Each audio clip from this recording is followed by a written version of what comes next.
8.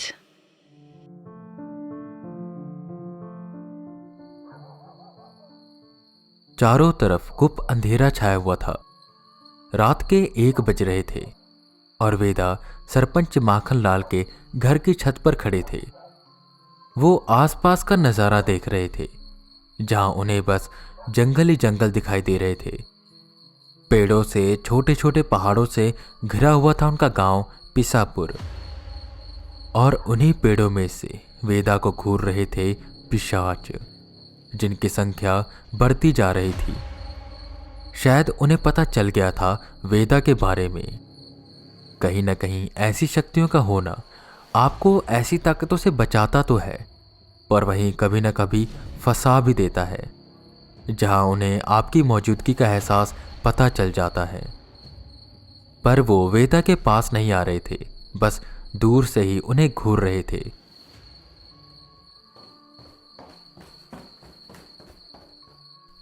Sir, आप आ गए? आंखें मलता हुआ राजन ऊपर आया। हाँ, बस थोड़ी देर पहले ही आया हूं। लगता है काफी गहरी नींद में थे। वेदा ने पूछा। कहाँ सर, अभी थोड़ी देर पहले तो सोया था। अब तक लेडीज का संगीत वगैरह चल रहा था और पूरी चहल पहल थी। पर जैसे ही 12 बजे सब कुछ शांत हो गया, लाइट्स बंद कर दी गई और सब अपने अपने कमरों में चले गए। सर, लोग काफी डरे हुए हैं, राजन ने बताया। वैसे आर्यन कहाँ है? वेदा एक पेड़ की ओर देखते हुए कहते हैं। सर, वो तो आराम से सो रहा है। सर, वहां पर कुछ है? राजन भी उसी पेड़ की ओर देखता है। अरे नहीं, मैं बस उस उल्लू को देख रहा था जो बेखौफ आराम से बैठा हुआ है। वेदा ने कहा। वो उस पेड़ पर बैठे सिर्फ उल्लू को नहीं, बल्कि वहां पर उल्टे लटके पिशाचों को भी देख पा रहे थे, जिनकी आंखों में गुस्सा उन्हें साफ साफ दिखाई दे रहा था। वैसे राजन, जब मैं घर में घुस रहा था तो मैंने बाहर एक घेरा देखा। तुम जानते हो क्या है वो? वेदा ने सवाल किया, जिस पर राजन थोड़ा नीचे की ओर झांकते हैं और कहते हैं। अच्छा, वो सर, मैंने भी सरपंच जी से पूछा था, तो बता रहे थे कि वो नमक है। कहते हैं कि इससे पिशाच उनके घर में नहीं घुस पाएगा। वेदा एकदम गहरी सोच में डूबे। शायद इसीलिए वो इस घर में नहीं घुस पा रहे और मुझ पर हमला नहीं कर पा रहे। अब समझ में आया। सर, चलिए सो जाते हैं। आप भी सफर करके आ रहे हो, काफी थक गए होगे। कल सुबह करेंगे काम, राजन ने कहा, जिस पर हामी भर वेदा उसके पीछे पीछे जाते हैं। पर जाते जाते उन्हें एक आवाज सुनाई देती है। मुझे मेरी वो चीज चाहिए। तुम में से जिस किसी ने भी ली है, मुझे वापस दे दो, वरना तुम्हारा वो हाल करूंगा जो कोई सोच भी नहीं सकता। यह आवाज काफी भारी और डरावनी थी। यह आवाज उन पिशाचों की नहीं लग रही थी। वेदा पीछे मुड़कर नहीं देखते और उस आवाज को नजरअंदाज कर कमरे में चले जाते हैं। काफी देर तक वो सोचते रहे कि आखिर ये पिशाच गुस्सा क्यों है और कैसे वो इन्हें शांत करेंगे। और यही सोचते सोचते कब उनकी आंख लग गई, उन्हें पता ही नहीं चला।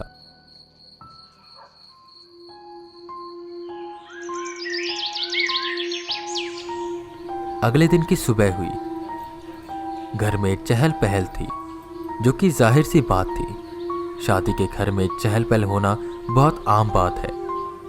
शाम को बारात आने वाली थी। वक्त को जाया ना करते हुए वेदा उठे। आर्यन और राजन आराम से सो रहे थे। वेदा उन्हें भी उठाते हैं। वो सब अपने अपने काम पर लग गए। जहां आर्यन का काम था उनकी मशीन्स को लगाना, कैमरा फिट करना और डाटा कलेक्ट करना, राजन का काम था घर वालों से और गांव वालों से जानकारी इकट्ठा करना। वही वेदा गांव का और जंगल का चक्कर काटने लगे, इस उम्मीद में कि उन्हें कोई ना कोई सुराग मिल जाएगा। पूरे जंगल से उन्हें काफ़ी नेगेटिविटी आ रही थी।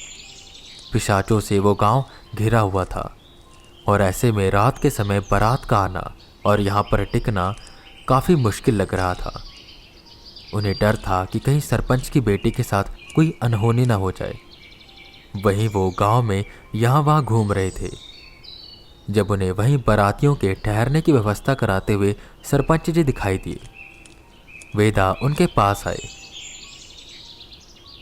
ऐसा करो, सारी मंजियाँ यहाँ पर रखवा दो। और गद्दे कब तक आ रहे हैं? वो बस आते ही होंगे। सरपंच जी अपने काम में लगे हुए थे। वेदा उनके पास जाकर खड़े हो जाते हैं। अरे वेदा जी, आइए आइए। माफ करिएगा, रात को हम आपका अच्छे से स्वागत नहीं कर पाए। क्या करें, शादी वाला घर है, 36 काम रहते हैं, आप तो जानते ही होगे। झूठी सी हंसी हंसते हुए सरपंच जी ने कहा। अरे नहीं सरपंच जी, कोई बात नहीं। वैसे भी हमारी चिंता का कारण अभी कुछ और होना चाहिए। मैं आपसे सीधी बात करना चाहूंगा। ये पिशाच इतने गुस्से में क्यों है? अब तक अगर ये शांत थे तो ऐसा क्या हो गया कि ये भड़क गए हैं? सरपंच जी यहां वहां देखते हुए कहते हैं। वेदा जी, सच बताओ ना तो मुझे खुद भी नहीं पता। अब तक तो सब कुछ ठीक चल रहा था, पर 5 महीने पहले अचानक ही हमारे गांव की एक लड़की सुरैया पर इन पिशाचों ने हमला कर दिया और फिर ये घटनाएं बढ़ने लगी। हमारे गांव के कुछ लोगों की जान भी जा चुकी है। हम सब बहुत परेशान हैं और ऊपर से मेरी बेटी की शादी पड़ गई। मेरी परेशानी तो और भी ज्यादा बढ़ गई है। सरपंच जी की परेशानी उनके चेहरे पर साफ साफ दिखाई दे रही थी। उन्हें दिलासा देते हुए वेदा कहते हैं, उसकी चिंता आप न करें, मैं अभी घेरा बना दूंगा और बारात के कल्पा आते ही मुझे वहां भेज दीजिएगा। उन्हें रास्ते में कुछ भी नहीं होगा, उसकी जिम्मेदारी मेरी है। एक बार शादी हो जाए फिर हम आराम से गांव की समस्या को देखते हैं। धीरे धीरे वक्त बीतता जा रहा था। वेदा सरपंच के घर की छत पर खड़े थे। राजन उनके पास आया। सर, मैंने घर वालों और गांव वालों से बात करी। किसी से ज्यादा कुछ तो पता नहीं चला, पर एक बात ऐसी पता चली है जो गौर करने वाली है। वो पिशाच जिस पर भी हमला कर रहे हैं उसके शरीर पर टैटू है। सबसे पहले वो सुरैया, उसके हाथ पर ओम का निशान था। फिर राजेश, जिसके दाएं हाथ पर उसकी बच्ची का नाम लिखा हुआ था। और ठीक ऐसे ही बाकी लोग। ये सुन वेदा एकदम से चौकन्ना हुए और उन्होंने अपने हाथ पर बने उस टैटू को देखा। ये टैटू आपने कब बनवाया? राजन हैरान होते हुए पूछता है। बस थोड़े दिन पहले ही, पर मुझे लगता है कि यह टैटू बनवाकर मैंने गलती कर दी। हो सकता है कि वो पिशाच मुझ पर हमला कर दे। हंसते हुए वेदा बोले, पर राजन वही चिंतित हो गया। तुम मेरी चिंता मत करो। और कुछ पता चला गांव वालों से? वेदा ने पूछा। राजन कुछ देर सोचता है और कहता है, बस ये कि वो पिशाच बहुत गुस्से में है और लोग डरे हुए हैं। वेदा बस हाँ में सिर हिलाते हैं। सर, हो सकता है कि आर्यन को कुछ पता चला हो, राजन ने कहा, जिस पर वो दोनों आर्यन के पास जाते हैं जो अपने लैपटॉप पर रीडिंग्स देख रहा था। हाँ आर्यन, कुछ हलचल? वेदा ने कहा, जिस पर माथा पकड़ आर्यन बैठ गया। सर, आप हलचल की बात कर रहे हो? यहां पर तो पूरा भूकंप आया हुआ है। ईएमएफ मीटर ऑन करते ही एकदम पागल हो जाता है। एक साथ सारी मशीन्स काम कर रही हैं। जहां भी जाओ टेम्परेचर डाउन जा रहा है। सर, यहां तो लगता है कि भूतों का बसेरा है। वेदा उसके कंधे पर हाथ रखते हैं और कुर्सी पर बैठते हुए कहते हैं, इसका मतलब ये केस काफी मुश्किल होने वाला है।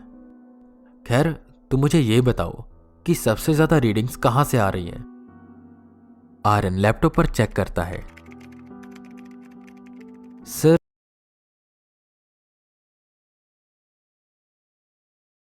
सबसे ज्यादा तो साउथ की डायरेक्शन से आ रही है। वहां कुछ ना कुछ बहुत स्ट्रांग है। वेदा को शक तो था, पर अब वो यकीन में बदल चुका था। तुम दोनों को जो मैंने ब्रेसलेट दिया था वो हमेशा पहन कर रखना, और तुम दोनों इस गांव से बाहर नहीं निकलोगे। मैं तो कहता हूं कि घर से भी बाहर मत निकलना। बस यहां पर बैठे रीडिंग्स पर ध्यान रखो। कोई हलचल दिखाई दे तो मुझे बताओ। किसी तरह हम ये शादी आराम से करवा दें, फिर आराम से इस मिस्ट्री को सॉल्व करेंगे। वो उठे और बाहर निकल गए। आर्यन और राजन उनके कहे मुताबिक काम पर लगे रहे। वेदा गांव के बिल्कुल बॉर्डर पर जाते हैं। मंत्र बदबुदाते हुए उन्होंने एक सूखी लकड़ी उठाई और एक लकीर खींचते हुए गांव का पूरा चक्कर लगाया। उन्होंने गांव के चारों तरफ एक सुरक्षा घेरा बना दिया था। आज रात तो इन पिशाचों को रोक लेगा, बाकी कल करता उनका फाइनल काम। इतना सोच वो पलटे ही थे कि उन्हें एक आवाज आई। मुझे पता है तुम मुझे सुन सकते हो।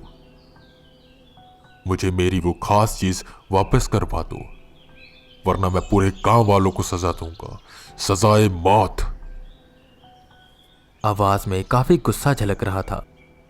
उन्होंने हाथ से अपने टैटू को ढका और घर में पहुंचे, जहां सब महिलाएं गाना गा रही थी और खुशियां मना रही थी। पर वहीं कहीं न कहीं उनमें एक डर भी था, पर कोई दिखा नहीं रहा था। वेदा ने अपने बैग से एक पट्टी निकाली और अपने हाथ पर अच्छे से बांध लिया ताकि वो पिशाच वो टैटू ना देख सके। धीरे धीरे शाम ढलने लगी। वेदा टांगे वाले की मदद से कल्पा पहुंचे, जहां बारात उन्हें मिली। बारातियों को भी उस गांव के बारे में पता था, पर सरपंच ने उन्हें भरोसा दिलाया था कि उन्हें कुछ भी नहीं होगा। खैर, बारात आ चुकी थी। वेदा उस टांगे वाले के साथ उस बारात के आगे आगे जा रहे थे। उनकी नजर चारों तरफ थी।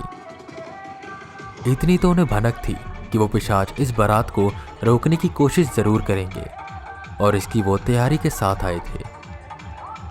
जैसे ही उन्हें महसूस हुआ कि पिशाच उनकी ओर बढ़ रहे हैं, वो दूल्हे के पास पहुंचे। दूल्हा रथ पर सवार था, जिसके आगे दो घोड़े थे। रथ ऊंचा था, जिसकी वजह से वेदा आराम से आसपास का नजारा देख पा रहे थे। पिशाच उनकी ओर ही बढ़ रहे थे। वेदा आंख बंद कर मंत्र जप करना शुरू करते हैं। एक अदृश्य घेरा पूरी बारात के चारों तरफ बन गया, जिसकी वजह से वो पिशाच अंदर नहीं आ पाए। जब तक बारात गांव के बॉर्डर पर नहीं पहुंची, वेदा अपनी आंखें बंद कर बस मंत्र का जप करते रहे।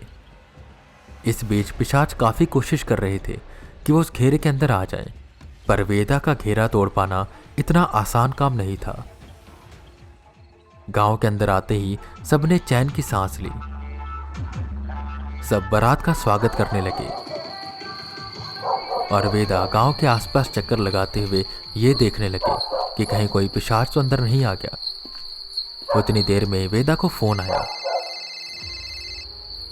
सरपंच जी की बेटी नीलम बेहोश हो गई थी। वेदा भागते हुए उसके रूम में पहुंचे, जहां नीलम की मां और उनकी बहनें रोई जा रही थी। राजन और आर्यन भी वहीं पर खड़े थे और उसे होश में लाने की कोशिश कर रहे थे। वेदा ने देखा कि नीलम का गला पिशाच दबाए जा रहा है। वेदा उसे हटाने की कोशिश करते हैं। वो पिशाच एकदम से भागने की कोशिश करने लगा। बस वेदा ही उस पिशाच को देख पा रहे थे और सब हैरान हो रहे थे कि आखिर वेदा क्या कर रहे हैं। पिशाच एकदम से आर्यन के ऊपर कूदा। आर्यन एक झटके से गिर गया, जिसकी वजह से उसे चोट लग गई और खून बहने लगा। वेदा ने जल्दी से अपने हाथ पर लगी उस पट्टी को उतारा और आर्यन के हाथ पर बांधा ताकि वो खून रुक जाए। पर इसी बीच उस पिशाच ने उस टैटू को देख लिया। वो टैटू चमकने लगा। वो पिशाच जोर जोर से चिल्लाकर सबको बुलाने लगा।